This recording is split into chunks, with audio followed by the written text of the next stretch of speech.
Hello everybody and welcome. In this video I'm going to show you how to change sound balance for your earbuds QCY MeloBuds Pro in the application.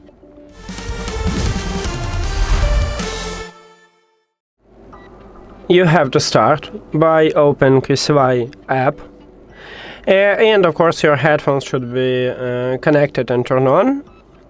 And add to the app. The application open for you headphones menu and you need to go to the sound. In the sound right here we have sound balance. So for the right earbud you need to, when you move the slider to the right, you lower the volume for the left earbud. So to find a good balance you need to play some song and then move this dot and check what will be the best one for you. If you use 100% on your right earbud, you will totally mute sound for your left earbud. And the same for the left, you need to move this dot to the left, you lower the volume for the right earbud, and again you need to find a good balance here. And again, if you use 100% on your left earbud, you will mute sound for your right earbud. Also, you can click reset if you don't like what you made, and you have it by default. That's it.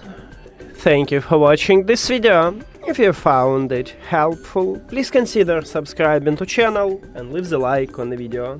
See you later!